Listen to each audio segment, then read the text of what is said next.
esta... Solo la solicitud sale de otra manera, cariño. Bueno, Rosa, tú es que eres más tecnológica que yo. Yo sí.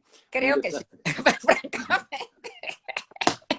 Así que, Pero bueno. bueno, divino, de verdad, ha sido muy gracioso. Estoy llorando, no te creas, Sí. estoy llorando, de risa. Ha sido impresionante. Y yo creo que si lo ensayáramos un poquito, podíamos hacer un número. Una función. Una función breve. Y yo creo que tendríamos mucho éxito. Bueno, hablemos. ¿Cómo estás? Primero, ¿dónde estás? ¿Estás en Madrid? En mi casa, claro, en Madrid. En Madrid, en mi casa, metida. Sí, no sabía si te había pillado en Lisboa, en Portugal. No, nada. Estoy en casa y además yo me he comido más cuarentena porque cuando fui a Póvoa de Varzim, que es el festival literario, como sabes, más importante de Portugal, y el 23 de febrero volví de allí y había estado con Luis Sepúlveda, con el estupendo Luis Sepúlveda, y a los 4 días Lucho estaba en el hospital, ¿no? Que se ha muerto, por desgracia, verdaderamente. Y entonces todos los que estuvimos con él, que estuvimos pegados, o sea, que porque éramos muy amigos, pues todos nos pusimos en cuarentena. O sea, que yo llevo la cuarentena vuestra y además llevo 10 días más de cuarentena. Sí. Pues vaya, sí. ¿Y no sabes si lo has tenido o no?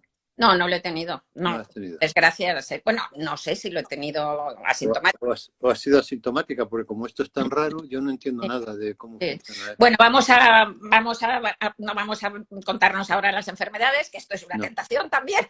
Bueno, sí, ya sabes tú. Lo podemos hacer para la obra de teatro. Que a mí hablar del cuerpo y de las enfermedades es una de las cosas que me encanta, pero bueno, no es momento. Literatura, realmente. El cuerpo y las enfermedades.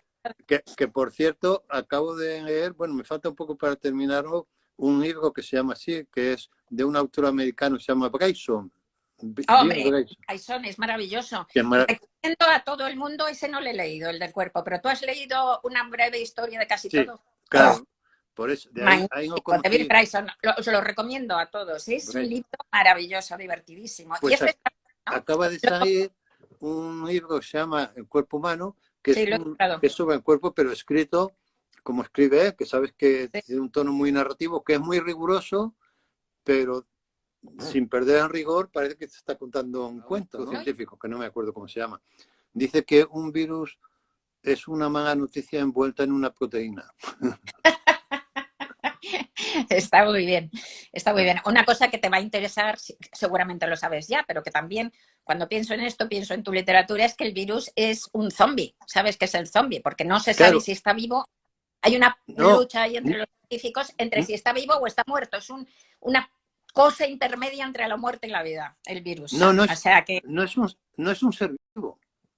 No, bueno, pero no es muerto del todo tampoco. Entonces, es un zombie. Es un zombie de los microorganismos. Eso tiene rollo, ¿eh? No, tiene que gustar eso. Es que tiene muchísimo rollo, porque yo siempre he pensado que el virus era un ser vivo. Y el otro día un médico me dijo, no, porque una de las características de los seres vivos es que son capaces de reproducirse por sí mismos. Claro. Y el virus no, el virus tiene que utilizar tu célula. Claro, pero al mismo tiempo tiene características que no son inertes, que son de seres vivos. Por eso te digo que eso es una discusión desde hace mucho tiempo, ¿no? Hasta dónde llega. Es un zombie, vamos, un muerto viviente. Y está en el daño que hace. Bueno, ¿cómo estás llevando el confinamiento? Pues mira, ya sabes que todos los escritores cuando me preguntan decimos lo mismo, y tú habrás dicho lo mismo, que nosotros como llevamos esta vida siempre, ¿no? Pues no, quiero decir que en lo personal, en mis hábitos no me ha cambiado mucho, excepto que yo me daba grandes paseos que ahora no me doy. Ahora yo tengo un pequeño jardín que tú conoces, por cierto, que está en mi casa. Y bueno, ahí me estoy una hora, pero claro, no es lo mismo que irme al parque, ¿no? Que caminar por el barrio. Pero por lo demás, noto que he perdido concentración por la preocupación, ¿no? General. Y entonces hay tardes, o sea, yo por la mañana escribo, en la mañana me dedico a escribir, y en las tardes las dedico a leer, ¿no? A no ser que tenga algo urgente para el periódico o algo así.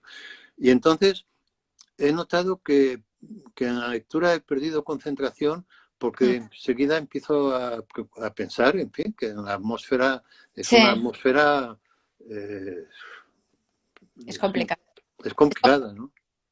Yo, la verdad es que yo soy feliz cual perdiz cuando puedo coger unas cuantas semanas y me voy, como tú sabes, a mi refugio ahí en Portugal y me voy con mis perras y me voy a hacer una vida de confinada. No sabía yo que era una vida de confinada, pero o sea, no hago más que pasearlas por la mañana, luego hago gimnasia y luego me dedico a escribir y a nada más. Y me puedo pasar.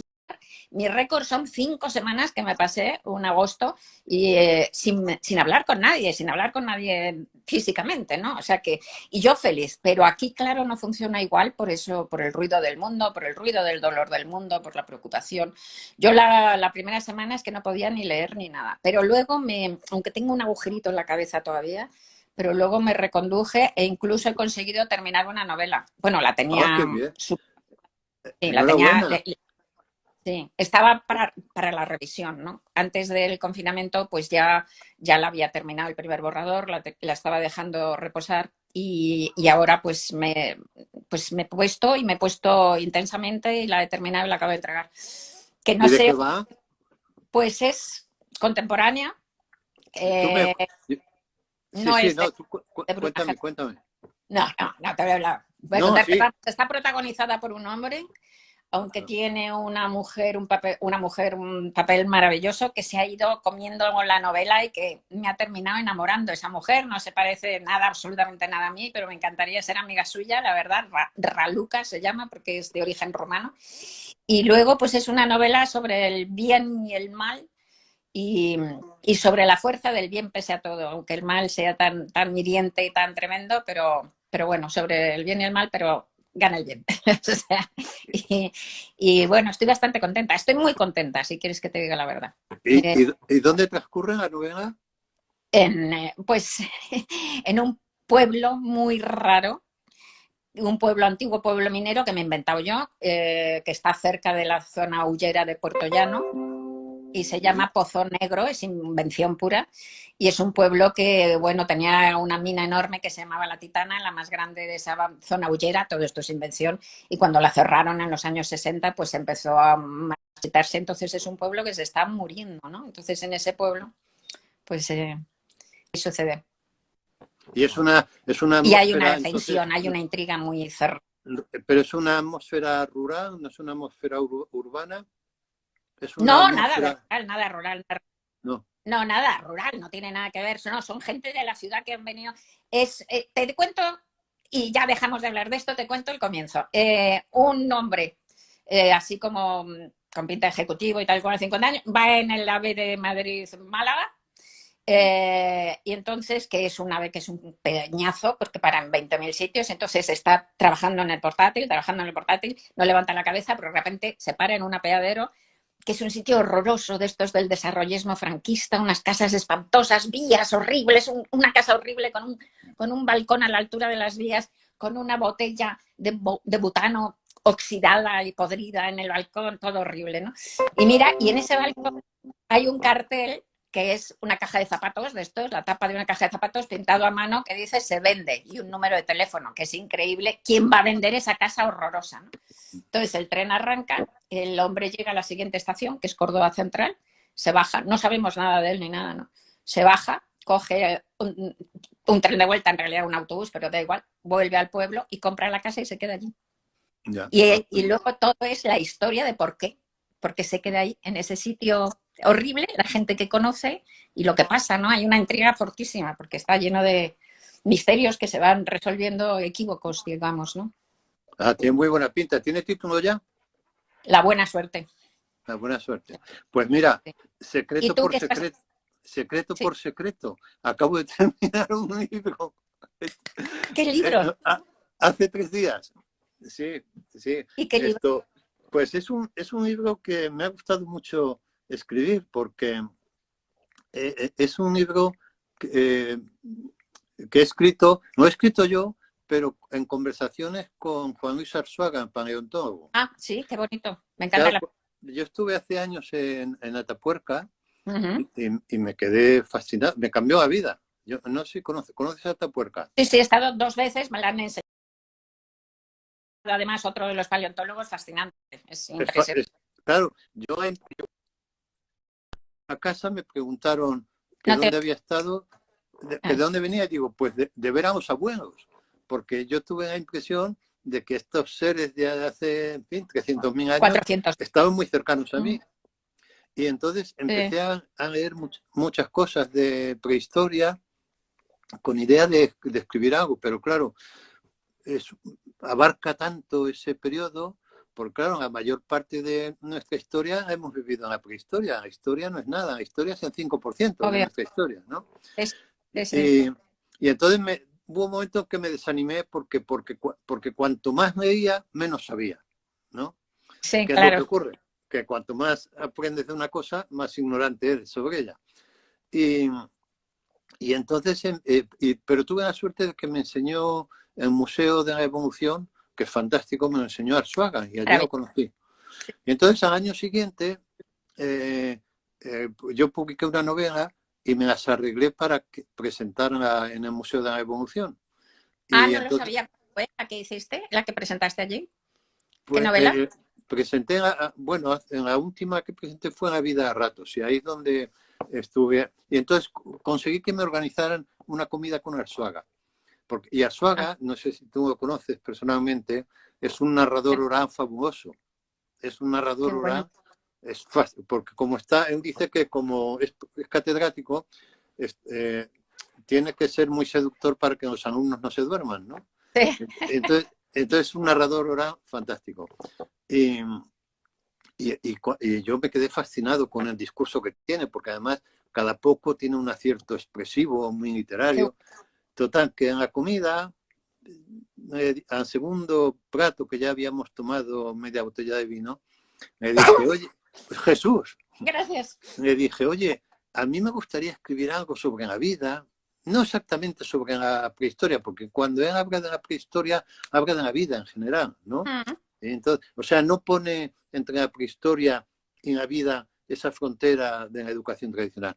Digo, pero yo no me veo con fuerzas, pero si tú me cuentas a mí la vida, yo me apropio de tu discurso. Qué bonito. Y entonces, con él.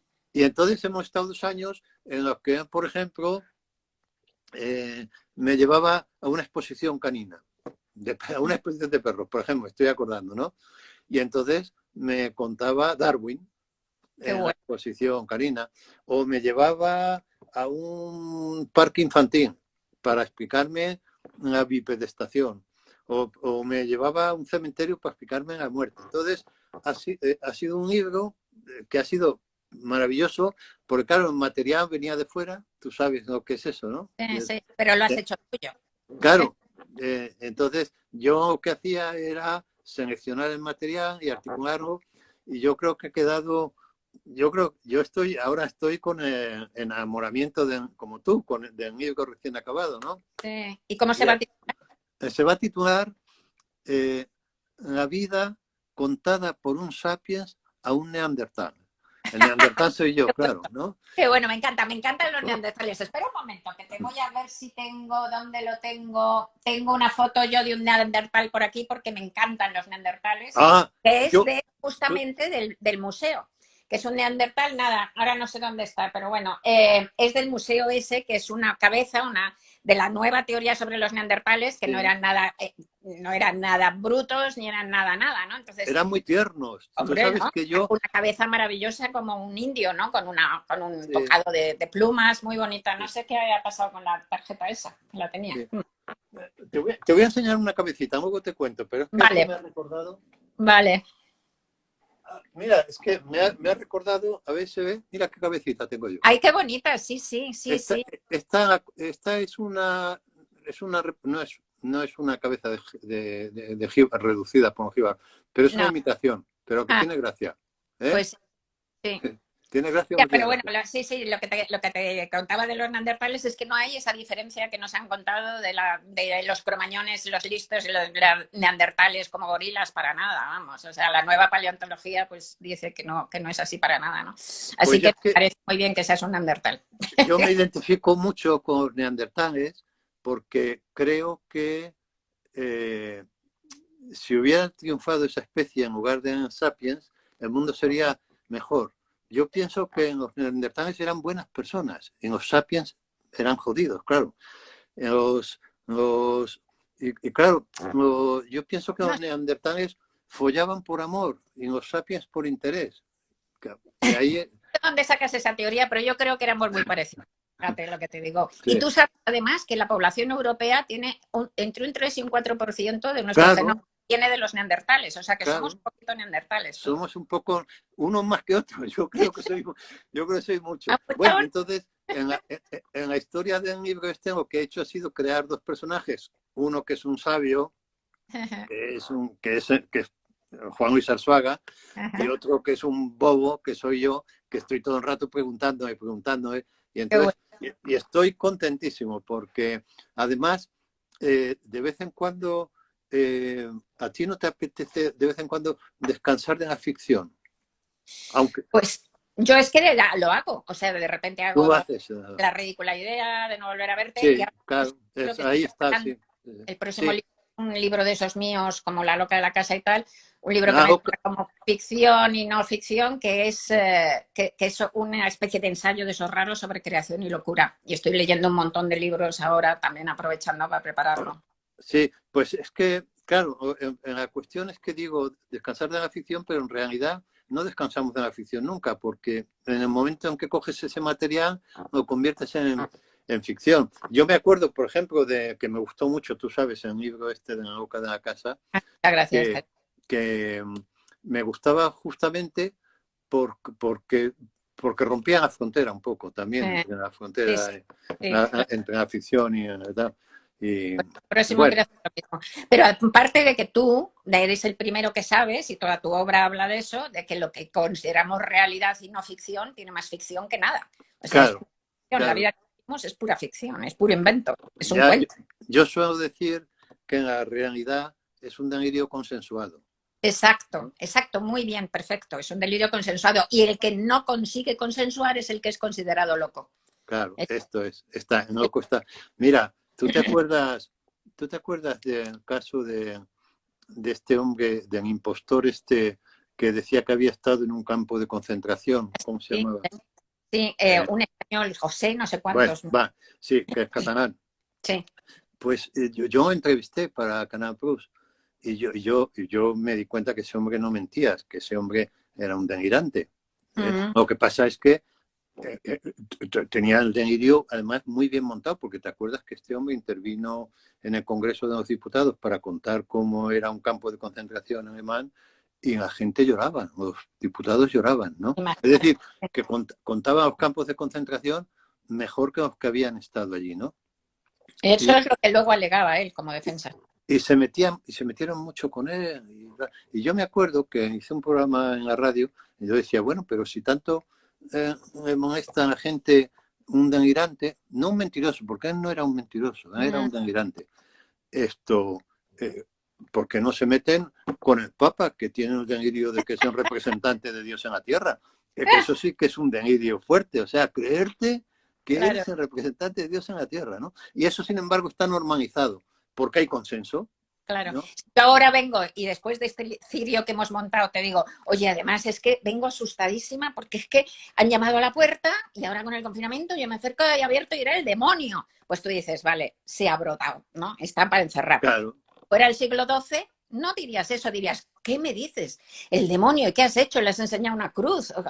Claro. Estaría consensuado, no sería una loca. Hoy sí. Claro. Entonces, no. Está muy bien esa definición mía, aunque esté mal dicho, ¿no? Sobre la realidad. Bueno, Castaneda decía Otro mentiroso. Otro. Ah, tú escribiste eso, porque ahora me acuerdo, hace años, pero tú tú escribiste, me tachaste de mentiroso. Bueno, ahora recuerdo. Y era un delirante, yo creo, también. Bueno, y interesado, ¿eh? Porque... Sí. Fíjate que me he acordado, porque fíjate que hace años de esto, y recuerdo, ¿dónde escribiste tú aquello? ¿En el país sería? O... Seguro, en el país, sí. Era una especie de biografía. Lo tengo recogido en el libro, era una serie que hice que se llamaba Mundos de Papel, y está recogido en el libro El amor de mi vida, que recoge esa serie. Bueno, pues Castaneda, un día me preguntaron qué era la realidad, y él dijo, realidad es lo que decimos que es la realidad. Exacto, es verdad. Epicteto decía que lo que nos afecta a los seres humanos no es lo que nos sucede, sino lo que nos contamos que nos sucede, sobre lo que nos sucede. Y no es, yo digo de otro modo, yo digo, no es lo que nos ocurre, sino lo que se nos ocurre. Sí, tal cual. Pues esto ya desde Epicteto lo decías. Sí, porque en la vida es curioso, ¿no? Porque la vida está absolutamente determinada por lo fantástico, por la fantasía. Absolutamente. Somos palabras en busca de un relato, en realidad. O sea, necesitamos hacer un relato de nuestras vidas, de ahí que nuestra memoria sea un invento total. Y somos hijos del cuento, porque la primera manifestación, el primer discurso sobre la realidad fue el cuento de la tradición oral, ¿no? El cuento popular. Claro. Hansel y Gretel, o sea, quiero decir que las primeras representaciones de la realidad no son, digamos, de carácter científico, por entendernos, no, claro, son de carácter narrativo. Alrededor de la cueva en Atapuerca se contaban cuentos. En la cueva, alrededor de la hoguera en la cueva de Atapuerca se contaban cuentos, y esos cuentos eran los que les permitían relacionarse con el mundo y entender el mundo. O sea, eso ha sido así. Claro. Somos herederos de eso, claro. Y de esa necesidad, además, ¿no? Sí. O sea, claro. Yo siempre digo eso. Queríamos abrir a la gente a ver si quieren preguntar cosas. Sí, tú que controlas esto mejor, modera un poco. Pues no, si quieren nos pueden preguntar cosas y la que pillemos de las que suben, pues os contestamos. ¿Pero tú lo ves? Sí, claro, aquí abajo se puede ver. Ya, pero dice Laura, ¿cómo hubiera disfrutado mi suegro de este directo? La María Pazza igual tomando notas. Si queréis alguna pregunta es vuestro momento. Esto es, querido... Y mira, para otra vez, si tocas la pantalla, esto se queda parado. Entonces tienes que volver a dar 2 golpecitos para que suba, porque si no, no se lee. ¿Sabes? Ya. Entonces, querido público, podéis preguntar... ¿Cuándo sale el libro de Millás? Te pregunto. ¿Cuándo sale? Pues está previsto que salga a finales de septiembre. Ajá. ¿Y el tuyo por ahí? El mío el 27 de agosto, que es una fecha rarísima. No sé, sale además. Es una fecha astuta. Sí. Es una fecha astuta porque se adelanta a todos. Se lo voy a decir yo a mis editores. Digo, oye, de Rosa sale unos días antes. Pero el 27 de agosto es porque ya está a 1 de septiembre distribuido. Y eso está muy bien. Sí. Bueno, pues ahí nos veremos, ¿no? ¿Cómo se conocieron? Cuéntales cómo nos conocimos, que no me acuerdo. Pues mira, ¿sabes? El primer recuerdo de encontrarme contigo fue cuando tú, bueno, que fíjate, me voy a remontar, cuando tú vivías en una casa que compartías con Fermín Cabán, en la calle Cartagena. Por favor. Pues yo tenía 24 años, 24. Claro, pero tú ya eras una gloria del periodismo. Bueno, porque tú empezaste muy joven. Con 18 años, que sí. Claro, pero tú eres más joven que yo, pero sin embargo ya eras una gloria, ya te admirábamos muchísimo. Y bueno, y entonces, es que además me acuerdo perfectamente que nos presentó, yo creo que fue Fermín Cabán, y que tú me recomendaste. Yo nunca escribí a máquina, yo pasé del bolígrafo de punta Vic, de Vic punta fina al ordenador.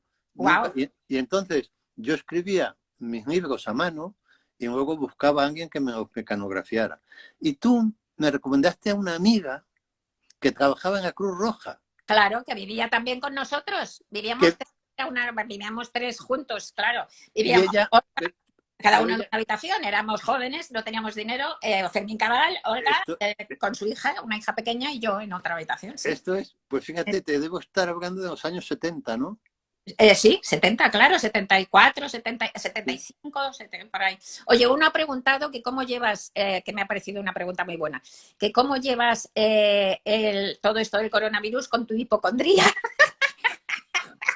Pues mira, yo tengo la suerte de que he tenido muchos ataques de pánico a lo largo de mi vida, o sea y muchos ataques de angustia, entonces sé reconocer un ataque de angustia. Sé el bombo histérico que se te coloca aquí y te sube a la garganta y tal, y entonces gracias a eso, gracias a los ataques de pánico que he tenido a lo largo de mi vida, no he estado llamando a urgencias todo el rato, porque lo reconozco, porque si no te habría dicho, todos estos síntomas son de coronavirus, pero no he ido a urgencias ni una sola vez, pero he tenido síntomas, pero los reconozco porque ya soy mayor y ya sé que son síntomas histéricos, ¿no? Pero he tenido, fíjate, estos días pasados he tenido ese bongo que se te pone aquí, bueno, que es el bongo de angustia, ¿no? Lo he tenido aquí varios días y misteriosamente se ha ido. Bueno, he tomado un par de ansiolíticos y misteriosamente se ha ido. Pero es que hay veces que las noticias me ponen mal, chica. Ya digo que soy una angustiada también y que he tenido ataques de angustia clínicos varias veces en mi vida y tal. Yo creo que a medida que vas envejeciendo vas acostumbrando, vas sabiendo llevarte mejor, ¿no? Con la angustia. Te vas conociendo, ¿no? Sí. Y entonces dices, bueno, no, esto no es coronavirus, ya te veo cierto parecido con Saramago, me dicen que me ven cierto parecido, y es porque, ¿sabes qué pasa? Que con el confinamiento me estoy dejando crecer las cejas, antes me las recortaba. Yo tengo una melena larguísima porque como no puedo ir a comer, solo me corto el flequillo. Dime. No, que antes ha dicho otro que qué consejo le daríamos a alguien que quiere escribir. No he podido ver vuestro nombre, pero bueno. Yo creo que sobre todo tenacidad, ¿no? O sea, perseverancia. Una cosa que he aprendido a lo largo de mi vida es que la perseverancia es más importante que el talento, vamos. Es decir, realmente no cejar, no ceder, insistir, escribir. ¿Tú qué te opinas? Yo diría lo mismo, yo diría que no hay más que una fórmula, leer y escribir. Sin leer no se puede escribir porque la lectura es el combustible de la escritura. Y si realmente lo que quieres escribir novela, como dices tú, paciencia y disciplina, mucha disciplina.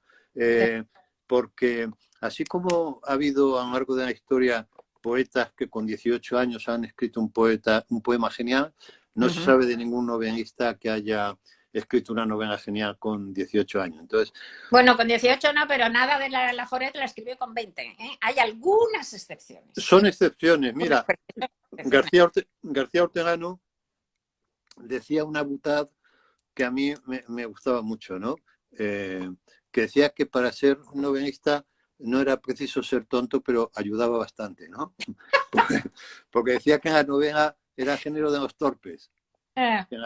Que había que ir todos los días a la oficina, escribir, romper, romper, y entonces es un ejercicio, es un poco también la historia del periodismo, es paciencia y deseo, claro, si no hay deseo, o sea, porque es un trabajo muy duro. Yo me siento orgullosa de esa parte de obrera de la literatura que tiene ser novelista. O sea, obreros, somos los obreros de la literatura. Somos picapedreros. Me encanta. Estoy completamente de acuerdo contigo. Yo digo muchas veces en público que yo no me identifico como escritor, no me identifico con un artista, sino con un obrero manual. Es decir, yo me identifico más sobre todo cuando hago periodismo, cuando escribo columnas.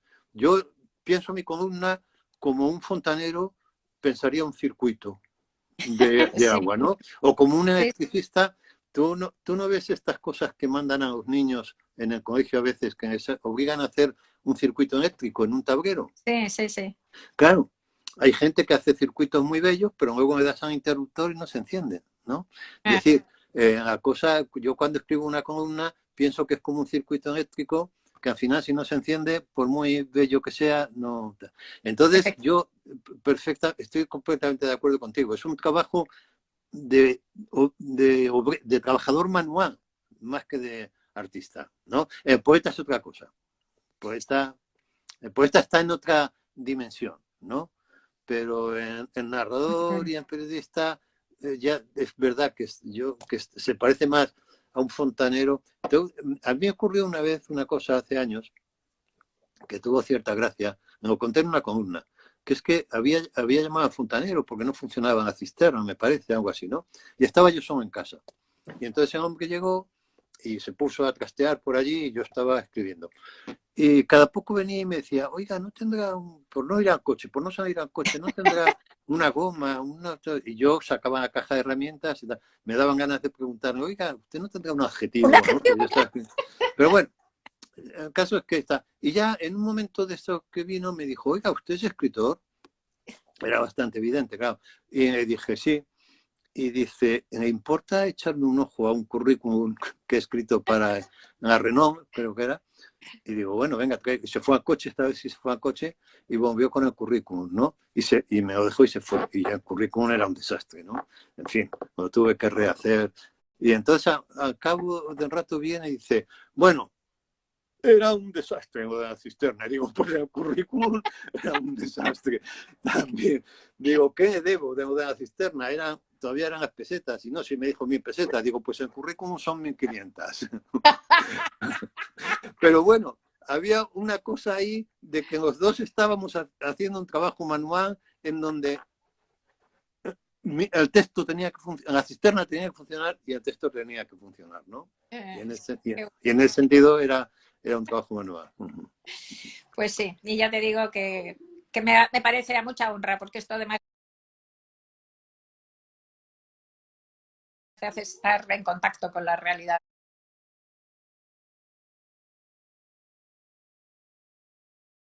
O sea, no sentirte. Ahí en mi perra, ¿no?